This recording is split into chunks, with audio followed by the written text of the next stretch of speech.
الحمد لله والصلاة والسلام على سيدنا محمد وعلى آله وأصحابه أجمعين. أما بعد فأعوذ بالله من الشيطان الرجيم. بسم الله الرحمن الرحيم. إنما المؤمنون إخوة فأصلحوا بين أخويكم واتقوا الله لعلكم ترحمون.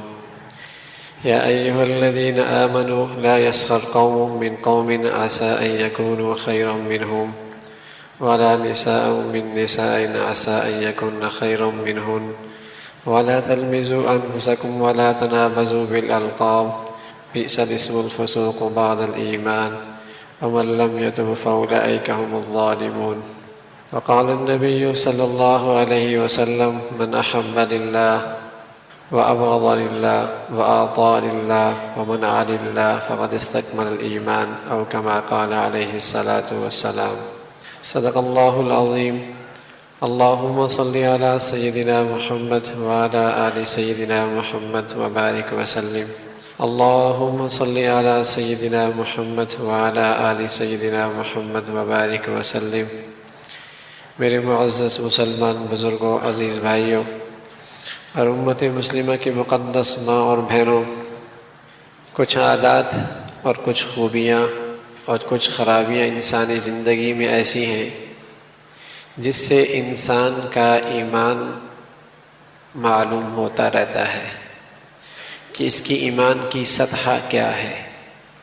کچھ علامات بتلائی گئی کہ ان کی موجودگی میں اس کی ایمان کی سطح کیا ہوگی، اور جب بندہ ان خوبیوں سے محروم ہوگا تو پھر اس کی ایمان کی سطح کیا ہوگی۔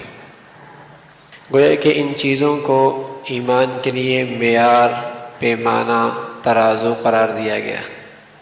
بس اوقات انسان ظاہری لحاظ سے بہت سارے احکامات کی تعمیل کر رہا ہوتا ہے، ظاہر بھی اس کا اچھا خاصا ہوتا ہے، فرض اور نوافل کا اہتمام بھی کر رہا ہوتا ہے، لیکن کچھ اس کے اندر کھوٹ ہوتا ہے، کچھ اس کے اندر کینہ کے کانٹے ہوتے ہیں، کچھ اس کے اندر بغض کی چبھن ہوتی ہے جو اسے کی زندگی کو ہر وقت بے چین رکھتی ہے، ہر وقت بے چین رکھتی ہے۔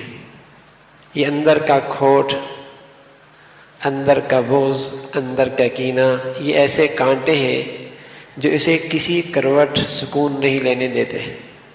بس اوقات ظاہر میں اچھا خاصا دیندار نظر آتا ہے، لیکن اس کھوٹ کی وجہ سے، ان اندر کی کانٹوں کی وجہ سے اسی ظاہری عبادات کا نور بھی نہیں ملتا، ظاہری احکامات کی تعمیل کا نور بھی نصیب نہیں ہوتا، اور وہ ہمیشہ ہی بے چین سا رہتا ہے۔ بس اوقات جب آدمی اپنے مرض سے ناآشنا ہوتا ہے تو وہ یوں بھی کہتا ہے کہ میں تو اچھا خاصا نیکیاں بھی کر رہا ہوں، پھر پتہ نہیں کیوں بے چینی ہے، میں تو اچھا خاصا نیک ہوں، پھر پتہ نہیں کیوں پریشانی ہے۔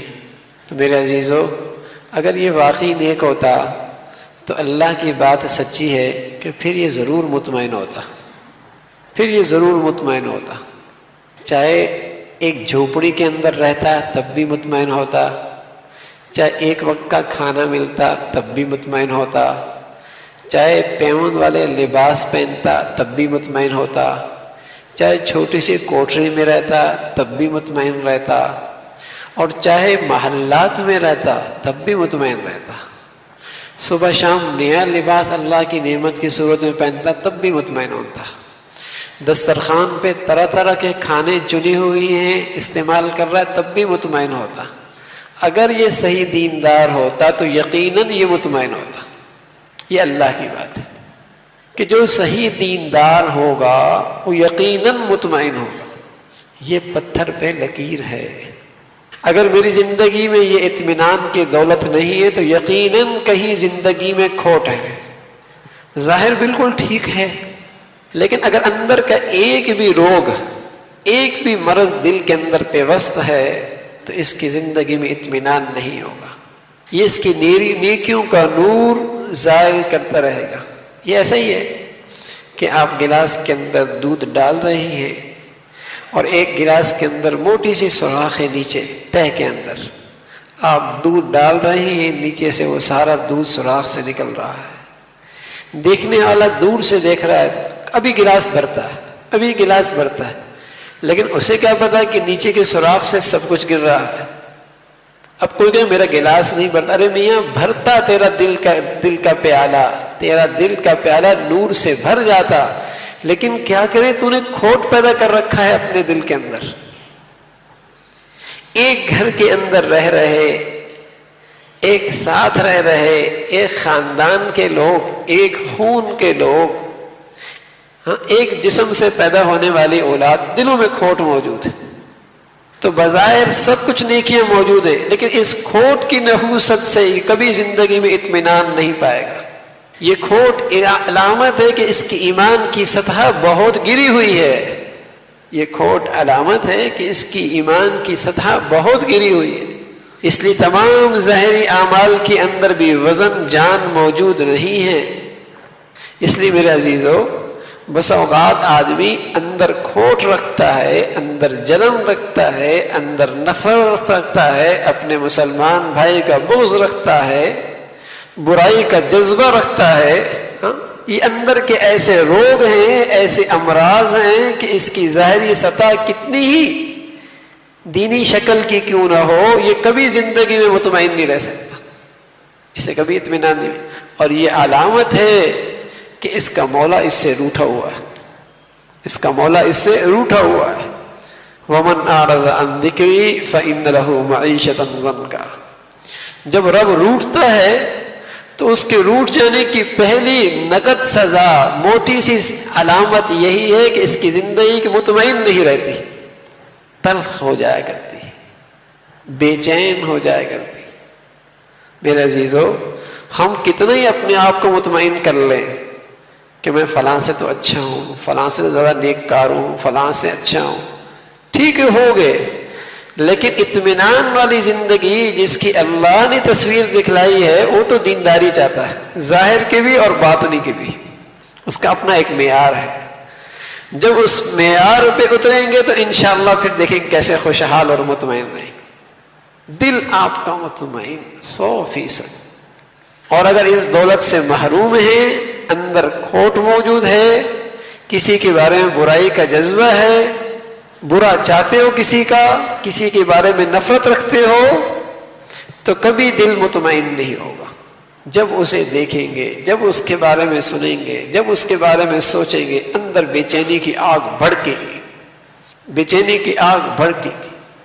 تو یہ اندر کے روگ ہیں جو ہماری ظاہری دینداری کو ترقی، جسے کہیں کہ ترقی نہیں ہونے دیتی، یہ اندر کے امراض ہیں جس سے ہمیں ظاہری اعمال کا نور نصیب نہیں ہوتا۔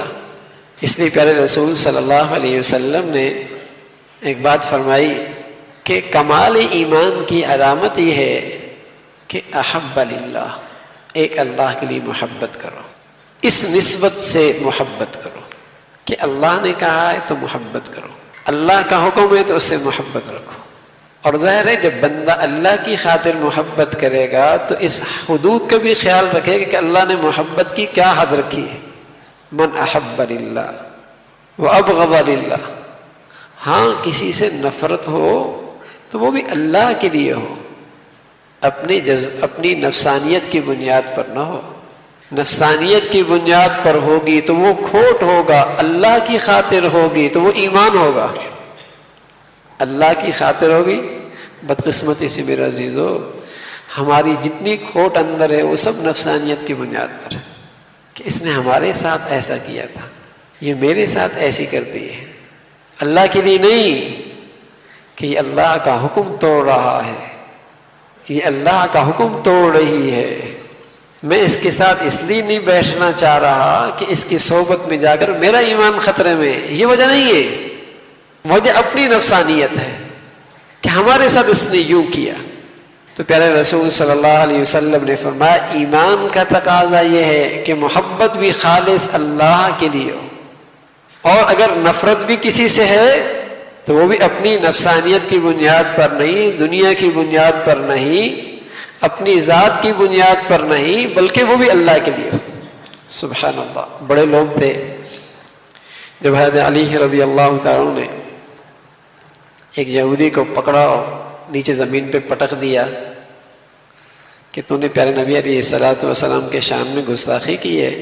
پہلوان آدمی تھے، جب پٹخ دیا اور ان کے سینے پر بیٹھ گئے اور پوری قدرت حاصل ہو گئی اسے مزہ چکھانے کی، تو اس نے نیچے لیٹے لیٹے، اور تو اس سے کچھ بن نہ پایا، اس نے تھوک دیا. اللہ اکبر. حضرت علی رضی اللہ تعالیٰ اس کے سینے سے ہٹ گئے ایک طرف. اسے حیرت ہوئی کہ بڑی مشکل سے میں قابو میں آیا تھا اور میں نے تمہیں اور تکلیف پہنچائی کہ تمہیں تھوک دیا اور پھر تم ہٹ گئے. علی رضی اللہ عنہ فرمانے لگے ہاں پہلے میرا غصہ اللہ کے لیے تھا، جب تم نے میرے اوپر تھوکا تو اس میں میری نفسانیت بھی شامل ہو گئی تھی. پہلے غصہ اللہ کی، وہ عبادت تھا، وہ دین تھا، وہ اللہ کی محبت کا تقاضا تھا، وہ ایمان کا تقاضا تھا. لیکن جب تم نے تھوکا تو اس کے اندر میری نفسانیت آ گئی، اس لیے میں ہٹ گیا. میرے عزیزو، ہم یہ دیکھیں کہ ہمارے آپس کے تعلقات خراب ہوتے ہیں کس بنیاد پر ہوتے ہیں؟ اندر جو کھوٹ آ رہا ہے کس بنیاد پہ آ رہا ہے؟ کیوں یہ چیزیں پیدا ہو رہی ہیں؟ صرف اس لیے کہ نفسانیت. اس نے میرا خیال نہیں کیا، اس نے میرا استقبال نہیں کیا، اس نے میری خدمت نہیں کی، اس نے میرا یوں انداز میں میرے ساتھ رویہ اختیار نہیں کیا. الامان والحافظ. اور بس اوقات یہ زبان کے نشتر وہ کام کرتے ہیں جو تلوار بھی نہیں کرتے. یہ زبان کے بول وہ کاٹ کرتے ہیں جو تیز دھاری چھری بھی نہیں کرتی. چلتی ہے اور دلوں کو کاٹ دیتی ہے، اور بے لگام ہے، بے لگام، بے لگام. اس لیے میرے عزیزو، کچھ چیزیں ایسی ہیں جس سے آدمی کا ایمان کا پتہ لگتا ہے کہ کتنا ایمان، کتنا پانی میں ہے، کتنا پانی میں. ان میں ایک یہ ہے کہ یہ نفرت اور محبت کس بنیاد پر ہے. حضرات صحابہ رضوان اللہ علیہم اجمعین چونکہ ایمان کے بہت اعلیٰ درجے پر فائز تھے، بہت اعلیٰ درجے پر، جس کا نتیجہ یہ تھا کہ سبحان اللہ اشداء علی الکفار رحماء بینہم. یہ صحابہ کی شان ہے کہ آپس میں ریشم سے زیادہ نرم اور ملائم، اور اللہ کے جو دشمن ہیں ان کے لیے تلوار سے زیادہ سخت. اشداء علی الکفار، ان کی وہ سختی بھی عبادت تھی، ان کی وہ غصہ بھی عبادت تھا، اور آپس کی نرمی بھی عبادت تھی. یہ بڑھیا ایمان کی علامت تھی. ہاں انسان تھے، کبھی آپس میں اونچ نیچ ہو جاتی تھی، لیکن اس اونچ نیچ کو اپنے دل میں نہیں رکھتے تھے. ایک مرتبہ حضرت صدیق اکبر رضی اللہ تعالیٰ عنہ نے حضرت عمر رضی اللہ تعالیٰ نے کچھ کہہ دیا. حضرت عمر ناراض ہو گئے اور گھر چلنے لگے. حضرت صدیق اکبر رضی اللہ تعالیٰ عنہ پیچھے چلنے پڑے، بھائی اسے معافی مانگ لو. اللہ اکبر. گھر پہنچے تو حضرت عمر رضی اللہ عنہ نے کیواڑ بند کر دیا. صدیق واپس آ گئے. اب جب اندر گئے ٹھنڈے ہوئے تو وہ پیچھے آ گئے، اور یہ صدیق ناراض ہو گیا، وہ پیچھے آ گئے معافی مانگنے کے لیے. اتنے میں حضرت صدیق اکبر رضی اللہ تعالیٰ عنہ حضور علیہ الصلوۃ والسلام کی خدمت میں، پیچھے پیچھے عمر رضی اللہ تعالیٰ عنہ کی خدمت میں. صدیق فرما رہے اللہ کے رسول میری سفارش فرمائے، عمر مجھ سے راضی ہو جائے. حضرت عمر فرما رہے اللہ کے رسول میری سفارش فرما دے، صدیق مجھ سے راضی ہو جائے. اللہ اکبر. یہ بڑے لوگ تھے، یہ بڑے لوگ. یہ تھا رحماء بین، دلوں میں ذرہ برابر کھوٹ نہیں تھا. انسان تھے، کوئی فرشتے نہیں تھے، ان کے اندر بھی یہ جذبات تھے، حالات سے وہ بھی متاثر ہوتے تھے، لیکن ایمان ان سب چیزوں پر غالب تھا. ایمان کا نور ان کی سب چیزوں پہ حاوی تھا. اگر اونچ نیچ ہو جاتی تو ان کا ایمان انہیں بیٹھنے نہیں دیتا جب تک کہ اندر سے اس چیز کو نکال نہ پھینکے. تو حضور علیہ الصلوۃ والسلام فرمانے عمر صدیق کا میری وجہ سے خیال کر لو، صدیق کا میری وجہ سے خیال کر لو. تو یہ بڑے لوگ تھے. اس لیے میرے عزیزو یہ بڑی ایمان کی علامت ہے کہ جس طریقے سے ہمارا ظاہر دین کے مطابق ہو، ہمارا باطن بھی دین کے مطابق ہو، اس کے اندر کسی کا کھوٹ نہ ہو. طویل روایت ہے کہ جب حضرت ایک صحابی رضی اللہ تعالیٰ عنہ حضور علیہ الصلوۃ والسلام کی خدمت میں آئے، اور ابھی تک ان کے داڑھی مبارک سے وضو کا پانی گر رہا تھا، ہاتھ میں جوتے اٹھائے ہوئے تھے. حضور علیہ الصلوۃ والسلام کے مجلس میں آ کے بیٹھنے لگے تو حضور نے فرمایا یہ شخص جو آنے والا نہیں جنتی ہے۔ اللہ اکبر۔ کل پھر اسی طرح مجلس حضور علیہ الصلوۃ والسلام کے پاس قائم تھی، اتنے میں پھر وہی صحابی آئے، حضور نے فرمایا یہ آنے والا جنتی ہے۔ صحابہ تو بڑے حریص قسم کے لوگ تھے کہ یہ سعادت اس دھرتی پر زمین پر چلتے ہوئے اس دنیا کے اندر اسے کیسے نصیب ہو گئی کہ حضور نے اپنی زبان سے اسے اسی دنیا میں جنت کی بشارت دے دی۔ کون سا عمل کرتا ہے؟ بڑے حریص لوگ تھے۔ فوراً ایک نے اس صحابی کا ساتھ لے لیا کہ بھائی میں آپ کے یہاں مہمان رہنا چاہتا ہوں۔ کہا بہت خوشی سے۔ ایک دن گزرا، 2 دن گزرے، 3 دن گزرے، کوئی خاص عمل تو نہیں دیکھا۔ گناہوں سے پاک زندگی تو ہر ایک کی تھی، عام معمولات کی زندگی تو ہر ایک کی تھی، لیکن کوئی ایسا عمل جس کی وجہ سے کہا جا سکے کہ حضور نے اس عمل کی وجہ سے اسے بشارت دی ہے، وہ نظر نہیں آیا۔ آنے والا مہمان میزبان سے کہنے لگا سچی بات یہ ہے کہ تمہیں یہ سعادت حضور کی زبان سے حاصل ہوئی ہے، میں یہ چاہ رہا تھا کہ تمہاری زندگی کے رات دن دیکھوں، وہ عمل دیکھوں، اسے اپناؤں تاکہ یہ نصیب میرے بھی ہو جائیں۔ اس نے کہا کوئی خاص عمل تو نہیں ہے، ہاں ایک بات ہے، ایک بات وہ یہ ہے کہ جب رات کو بسترے پہ جاتا ہوں تو چند لمحے کے لیے اپنے دل کی طرف متوجہ ہوتا ہوں کہ اس دل میں کسی کا کھوٹ تو نہیں ہے، کسی کے لیے نفرت تو نہیں ہے، یا نفاق تو نہیں ہے، یا کسی کے لیے برائی کا جذبہ تو نہیں ہے، سب کو اللہ کی خاطر معاف کر کے دل کو صاف کر کے سوتا ہوں۔ اس نے کہا یہی وہی عمل ہے جس کی وجہ سے تمہیں یہ دولت ملی ہے، یہی وہی عمل ہے۔ اس لیے میرے عزیزو، چونکہ آج یہ مرض بہت ہے، اس لیے کہ دنیا پرستی ہے۔ پہلے مسلمان کے ہاں زندگی کا ایک بڑا مقصد ہوا کرتا تھا، اور زندگی کا مقصد بڑا جب ہوتا ہے تو یہ چھوٹی چھوٹی باتوں پر وہ اپنے دلوں کے اندر کھوٹ نہیں آنے دیتا تھا۔ زندگی کا بڑا مقصد میرا اللہ مجھ سے راضی ہو جائے۔ پھر جیسے آج گھروں کے اندر ساس بہو کی مرغیوں کی طرح لڑائی ہوتی ہے نا، یہ نہیں ہوتی تھی، سچ کہہ رہا ہوں میں آپ کو۔ بھائیوں میں جو لڑائیاں ہیں یہ نہیں ہوتی تھی، بہن اور بھائی میں جو نفرت کی دیواریں کھڑی ہیں یہ نہیں ہوا کرتی تھی، گھروں کے اندر جو جسے کہیں کہ میدان جنگ بناؤ یہ نہیں ہوا کرتا، اس لیے کہ بہن بیٹی بہن بھائی سب کی زندگی ایک بڑا مقصد ہو، ہمارا اللہ راضی ہو جائے ہم سے۔ اس لیے وہ چھوٹی چھوٹی باتوں کو اپنی زندگی کے اندر بگاڑ کا ذریعہ نہیں بناتے، ان کا مقصد بڑا ہوتا۔ لیکن جب سے مسلمان نے اپنی زندگی کا مقصد چھوڑا وہ ان چیزوں میں الجھ گیا، چھوٹی چھوٹی بات، اس لیے کہ زندگی میں کوئی بڑا مقصد پیش نظر ہی نہیں ہے۔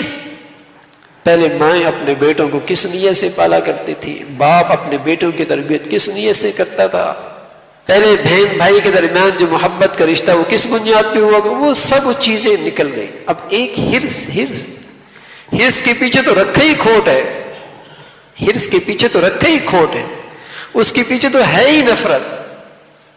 ہاں ایثار کے پیچھے محبت ہے، ہمدردی کے پیچھے پیار ہے، لیکن جہاں ہرس ہے وہاں تو ہے ہی نفرت۔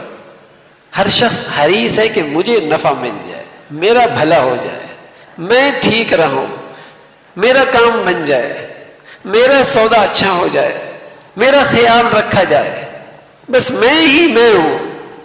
جہاں میاں بیوی میں یہ چیز پیدا ہوگی تو وہاں لڑائی ہوگی، جہاں بہن بھائی کے اندر یہ ہرس پیدا ہوگی لڑائی ہوگی، جہاں بھائی بھائی کے اندر یہ چیز وہاں لڑائی ہوگی۔ تو ہرس کے پیچھے تو ہے ہی نفرت۔ اس لیے میرے عزیزو، ایمان کی سطح معلوم ہوتی ہے ان باطنی اعمال سے کہ اندر کا حال کیا ہے، اندر کا حال کیا ہے۔ اس لیے پیارے رسول صلی اللہ علیہ وسلم فرمایا کرتے تھے من احب للہ وابغض للہ، اللہ کے لیے محبت کرو۔ کچھ چیزیں ایسی ہیں جن کے لیے محبت کا حکم ہے، لیکن جب اللہ کے لیے ہوگی تو وہ محبت ایک حد تک ہوگی۔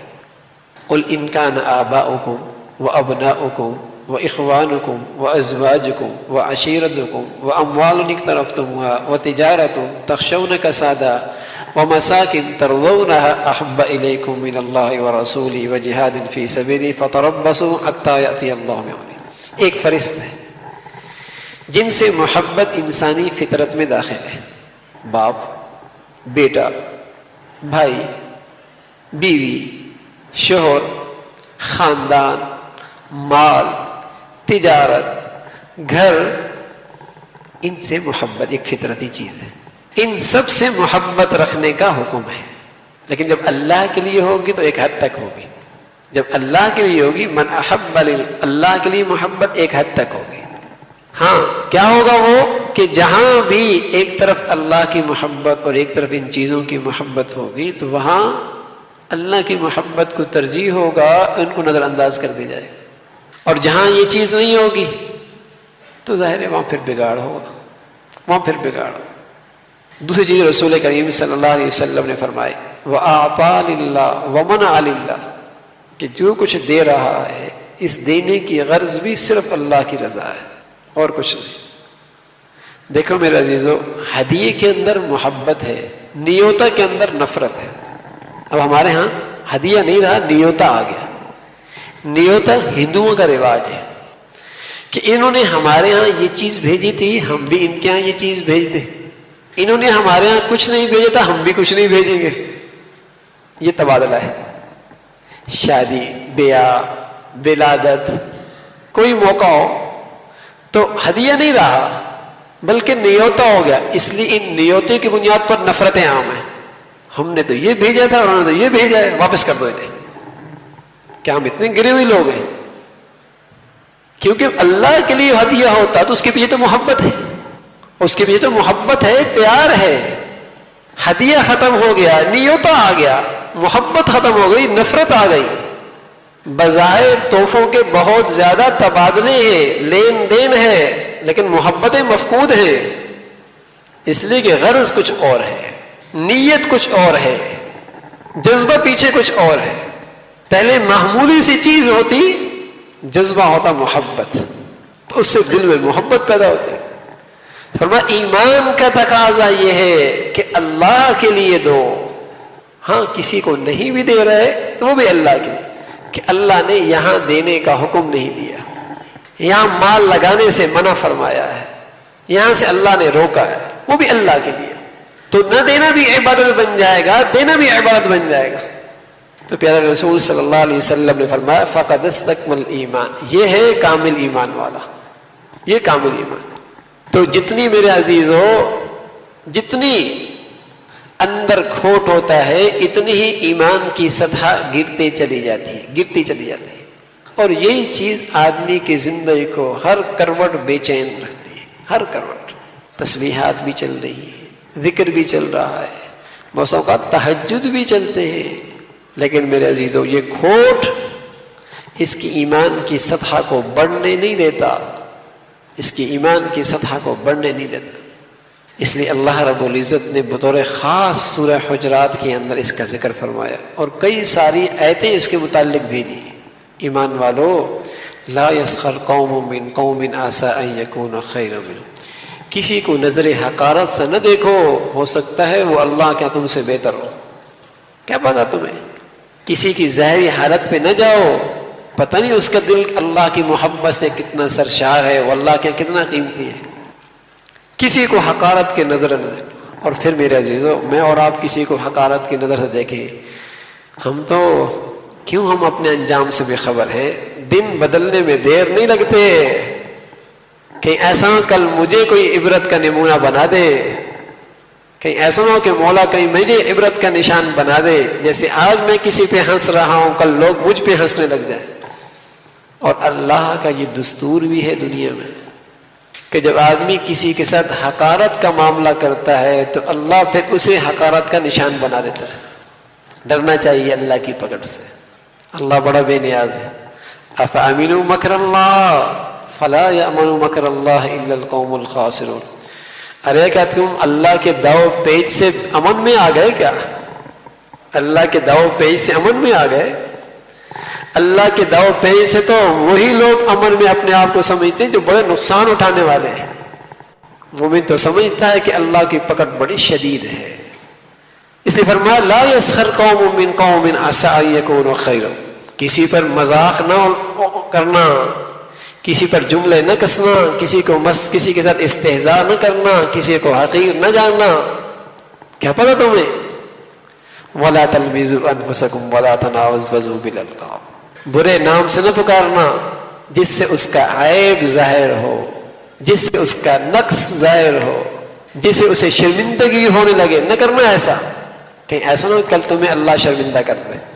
بعض نوجوان اپنی نوجوانی کے نشے میں اپنے دوستوں کو حقارت کے القاب دیتے ہیں، ٹھنگنے، نہ جانے کیا کچھ، لیکن یہ نہیں سمجھتے کہ اس جوانی کی سزا اللہ بڑھاپے میں دے سکتا ہے۔ کسی لنگڑے کو لنگڑے پن کی اگر ہم نے تانا دیا تو کوئی ایسا نہ ہو کہ اللہ ہم سے ٹانگ کی نعمت لے لے۔ کسی آنکھ سے محروم کو اگر ہم نے اندھے پن کی اگر تانا دیا، کہیں ایسا نہ ہو کہ اللہ ہم سے بینائی کی نعمت لے لے۔ کسی فقیر کو فقر کی وجہ سے تانا دیا، کہیں ایسا نہ ہو کہ اللہ ہم سے مال کی دولت لے لے۔ دیر نہیں لگتی، وَتِلْكَ الْأَيَّامُ نُدَاوِلُهَا بَيْنَ النَّاسِ، یہ دن آتے جاتے رہتے ہیں، کبھی کوئی اوپر تو کبھی کوئی نیچے، ہاں کبھی کوئی عزت والا تھا، کبھی کوئی ذلیل، یہ آتے رہتے ہیں۔